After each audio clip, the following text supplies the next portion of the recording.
Oi, sejam todos bem-vindos ao canal Amor, Luz e Espiritualidade. Eu sou Lúcia Diniz e trago para vocês hoje mais um vídeo sobre a Quaresma.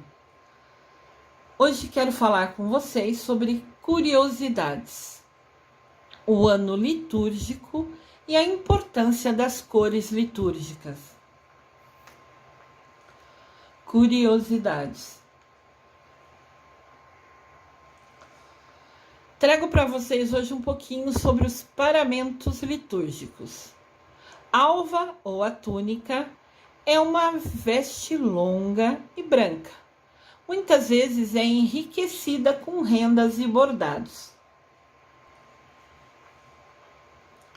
O sacerdote usa embaixo de outras vestes litúrgicas. Cínculo, cordão que ajusta a alva à cintura. A alva ou a túnica, né? Como é chamado.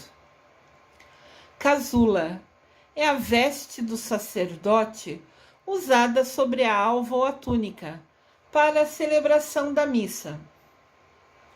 As cores variam conforme o tempo litúrgico. Estola, paramento litúrgico em forma de uma tira comprida, símbolo do poder sacerdotal. O padre a coloca deixando-a cair sobre o peito. A cor dela é conforme o tempo litúrgico. Eu vou explicar o que é tempo litúrgico mais para frente.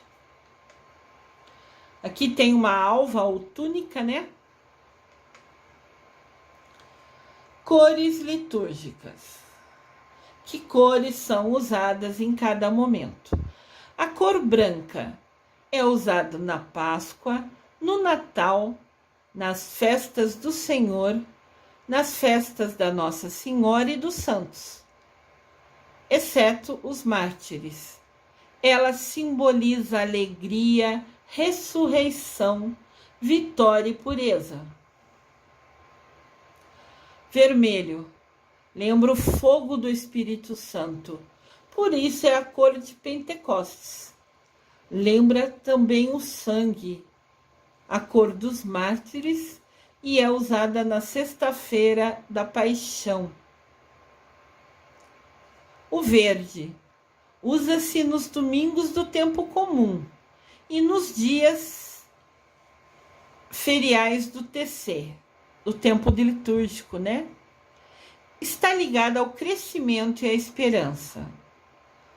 O roxo ou violeta é usada no Advento e na Quaresma. É símbolo da penitência e da serenidade. Também pode ser usado nas missas, né, enterros, e também no sacramento da reconciliação. O preto é sinal de tristeza e luto. Hoje em dia é muito pouco usado na liturgia. O rosa pode ser usado no terceiro domingo do Advento e no quarto domingo da Quaresma. O rosa só é usado 2 vezes no ano. Aqui estão as estolas, que coloca sobre a túnica, né? A preta, a verde, a branca, a vermelha, a violeta e a rosa. A estola preta, né, para caso de funeral, pode ser substituída pela roxa. Aqui tem a vestimenta de um padre, né?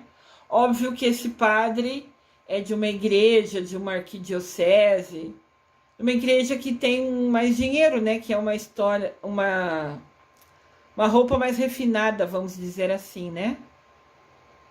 Lindíssima. Mas não importa o quanto seja refinado ou não. Só importa a cor, a importância dela. A gente pode ver aqui o padre usando a violeta, o vermelho, o verde, o branco, o rosa e o preto, que já foi falado que é muito pouco usado atualmente. O ano litúrgico da igreja, de 12 meses, é dividido em tempo litúrgico, dependendo da liturgia, do momento, das leituras bíblicas daquela ocasião, daquele tempo, onde se celebram os mistérios de Cristo, assim como os mistérios dos santos. Aqui nós temos um calendário do ano litúrgico. Aqui as cores estão em destaque, acredito que vocês consigam ver bem.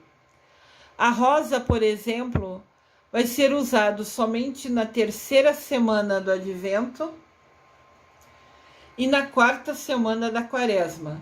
A cor rosa a gente só usa, a gente não, o padre, né? Só 2 vezes no ano, olha que interessante. O vermelho usa-se no domingo de Ramos, né?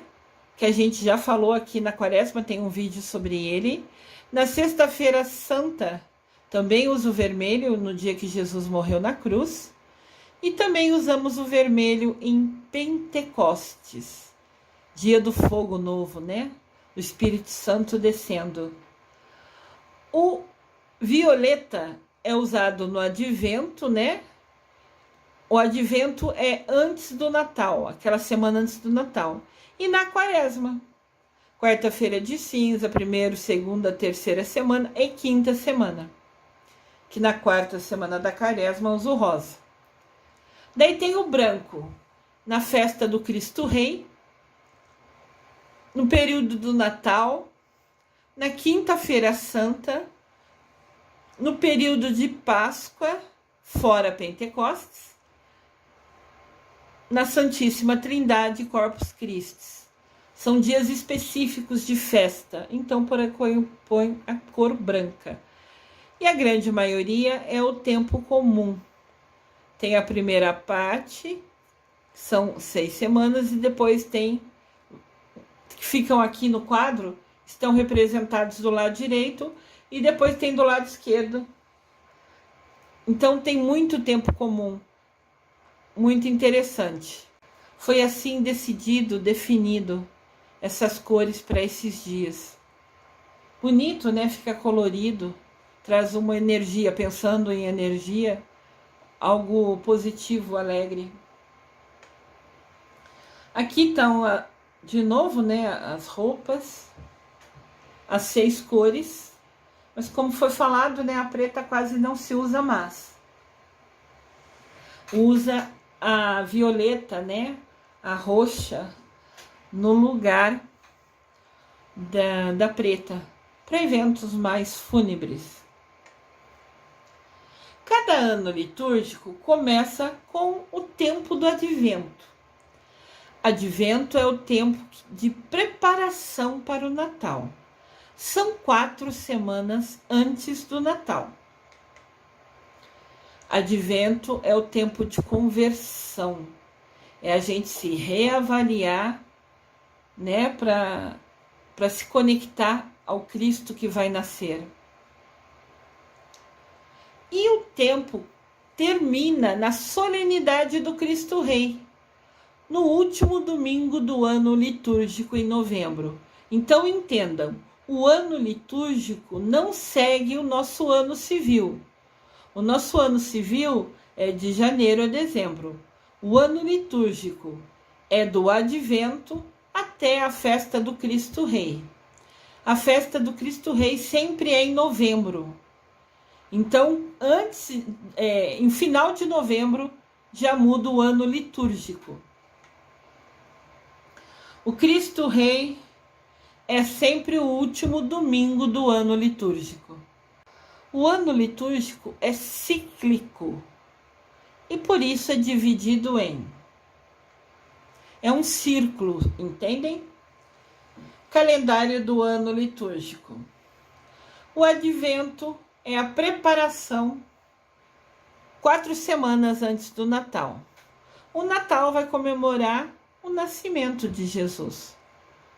O tempo comum, a primeira parte, é o intervalo entre o Natal e a Quaresma. A Quaresma é a preparação para a Páscoa, da quarta-feira de cinzas até a Semana Santa, São 40 dias usando quase sempre, né, a cor violeta. A Páscoa celebra a ressurreição de Jesus. Daí tem a missa de Pentecostes, que é 50 dias após a Páscoa. Daí volta o tempo comum, da Páscoa até o Advento. O tempo do Advento é o tempo de espera, é o tempo de esperarmos Jesus que está para nascer. As orações e leituras são reflexivas, pensando se estamos preparados para receber Jesus Cristo no nosso coração. Tempo de Natal. É o tempo de anúncio, né? É o tempo que Jesus nasce e que é o tempo propício para a gente reavaliar a nossa vida, principalmente a vida espiritual, o quanto de fato estamos conectados com Jesus, com Deus Pai. O tempo da Quaresma. Quaresma, tempo para partir o pão, entendem? Para orar, para amar e perdoar. É um momento de reflexão. A gente tem vários vídeos aqui sobre a Quaresma, né?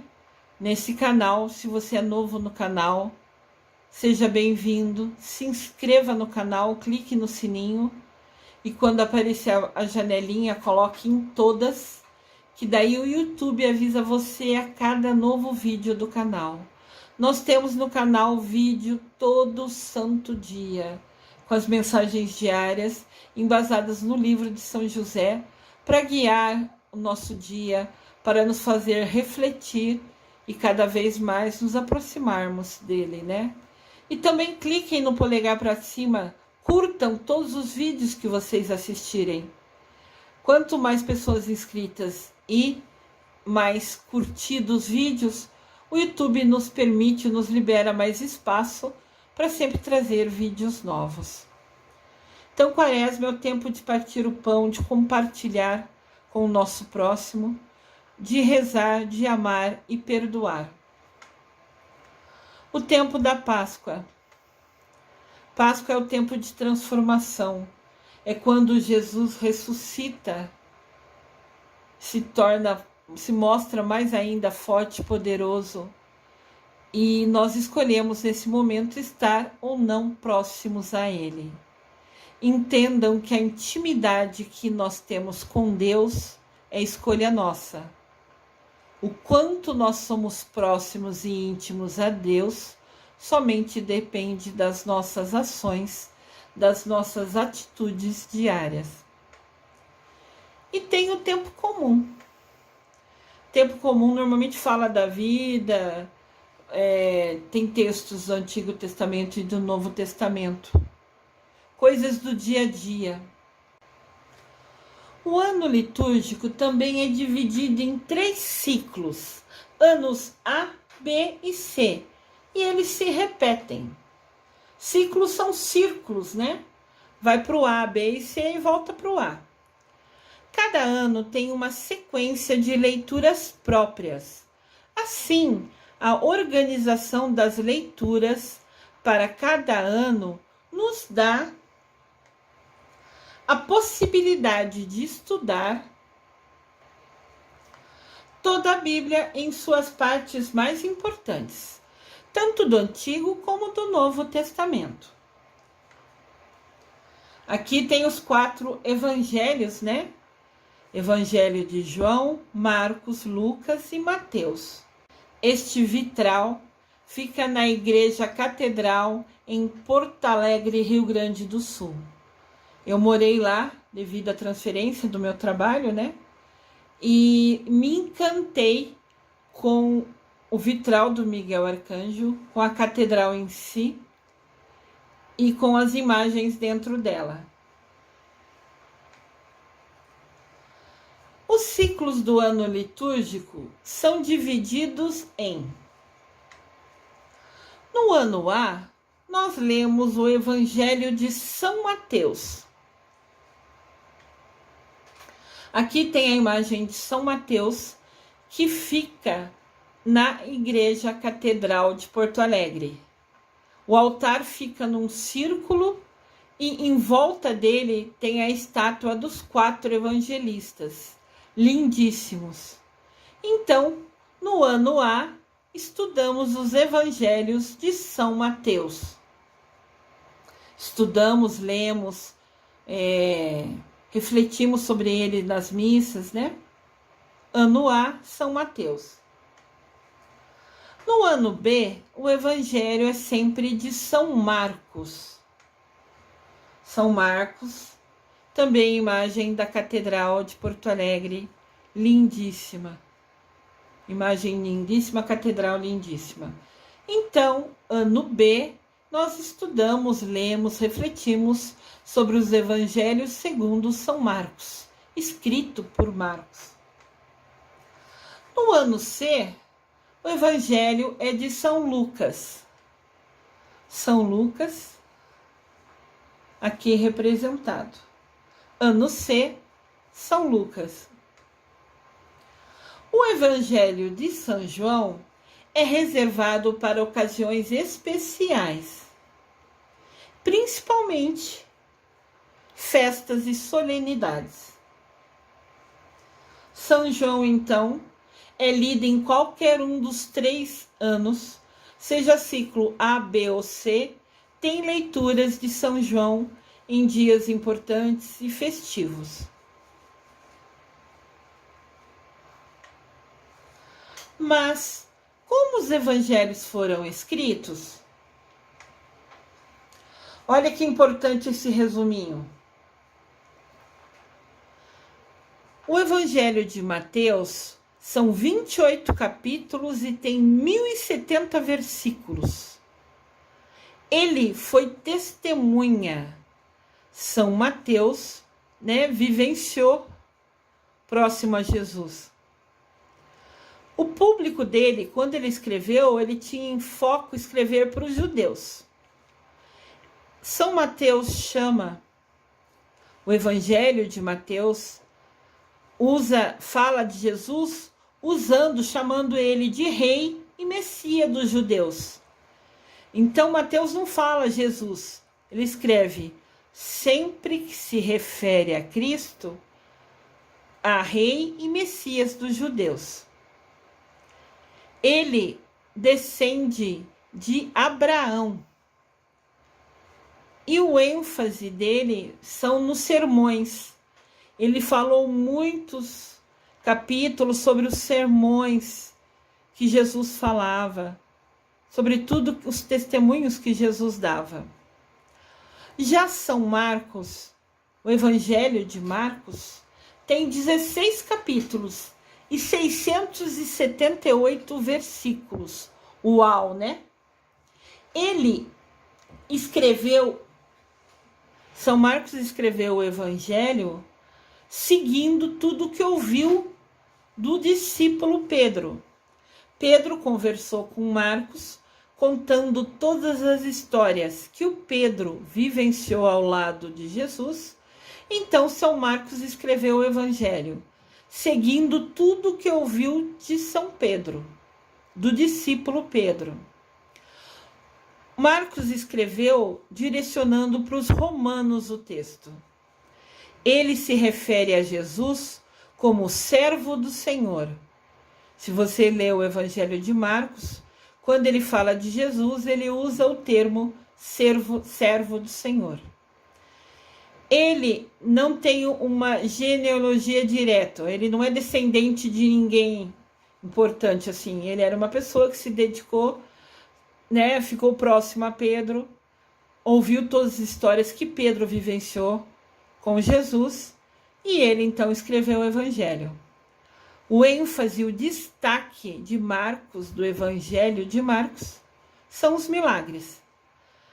São Lucas tem 24 capítulos e 1149 versículos. São Lucas escreveu tudo o que ele ouviu da boca do discípulo Paulo. São Lucas não vivenciou ao lado de Jesus, igual Marcos. Marcos e Lucas são evangelistas, escreveram evangelhos, mas escreveram em cima das histórias que ouviram dos discípulos. Marcos escreveu em cima de tudo que ouviu do apóstolo Pedro.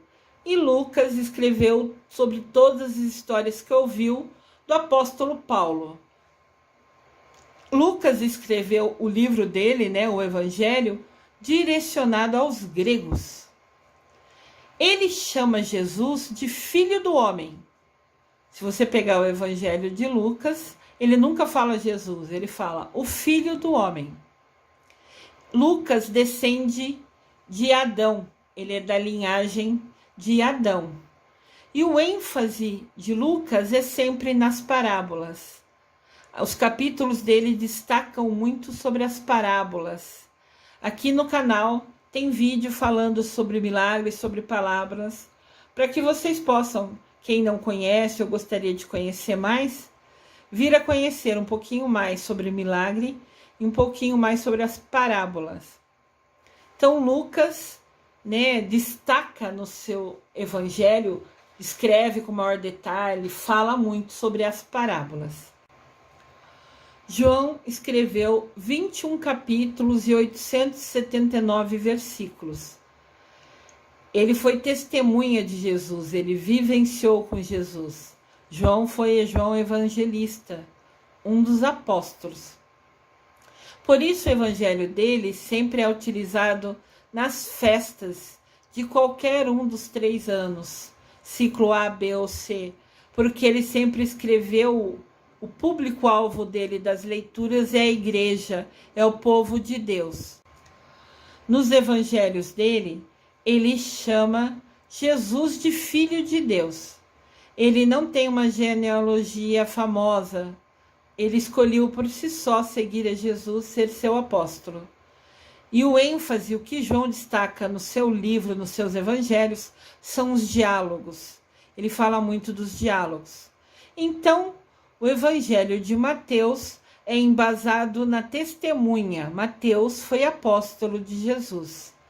O evangelho de Marcos é embasado em tudo que ele ouviu do apóstolo Pedro. Todas as histórias que ele ouviu de Pedro, Marcos escreveu no evangelho dele. Lucas escreveu o evangelho dele em cima de todas as histórias do apóstolo Paulo. Tudo que Paulo ensinou e falou que Jesus fez, Lucas escreveu no evangelho. E João escreveu o evangelho sobre testemunha. Ele vivenciou com Jesus e teve a bênção e a oportunidade de estar ao lado dele e aprender com ele. É isso que ele relata no evangelho dele.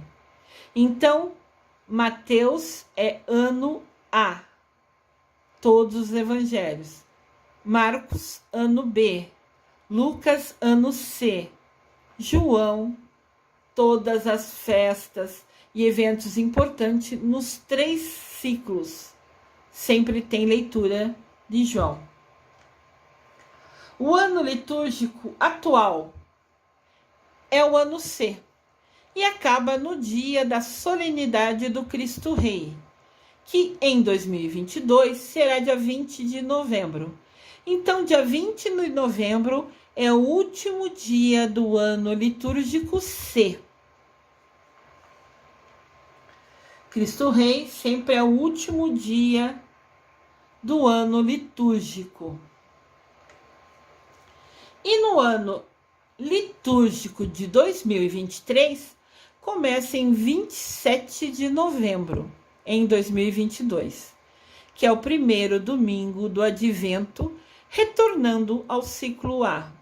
Então, entendam, o ano litúrgico é diferente do ano civil. Então, o ano litúrgico de 2023, que volta ao ciclo A, começa em 27 de novembro. Começa no tempo do Advento, sempre 4 semanas antes do Natal. Aqui nós temos a divisão sobre o ano litúrgico, de uma maneira falando sobre os textos, sobre a importância. O Advento, 4 semanas de preparação para receber Jesus. Natal, tempo de celebrar a chegada de Jesus, que nasce de uma família e se manifesta aos povos da terra. Primeira parte do tempo comum, de 4 a 8 semanas. O ano litúrgico vai variando conforme os períodos dos anos, né? Então, a primeira parte, tempo de escutar a Jesus, que ensina e põe em prática a sua sabedoria. Nós vamos acompanhar Jesus no dia a dia, em coisas simples que ele tornou especial, através do que nos ensina, do que nos ensinou. Quaresma, 6 semanas de penitência para acompanhar Jesus que entrega sua vida. Tríduo Pascal, 3 dias santos para celebrar a paixão, morte e ressurreição de Jesus. Aqui no canal também falamos sobre o Tríduo Pascal. Páscoa, 50 dias de alegria por Jesus que ressuscita e envia seu Espírito. Então, a Páscoa é 50 dias de alegria. Depois da Páscoa tem 50 dias de alegria. Depois volta a segunda parte do tempo comum. Tempo de escutar a Jesus que ensina e põe em prática toda a sua sabedoria. O ano litúrgico nos ajuda a lembrar que Cristo deve ser o centro de nossas vidas e conduz a nossa vida, de nossa família, do nosso trabalho, se assim a gente desejar e permitir. Para que cada ano tenhamos a oportunidade de acompanhar o ponto de vista de cada um dos evangelistas, embasada nas experiências vivenciadas com Jesus Cristo, ou, 2 deles, nas experiências relatadas pelos apóstolos. Nosso Jesus Cristo amado, sempre presente naquele que escolhe permitir que ele faça parte da sua vida. Eu desejo amor e luz a todos.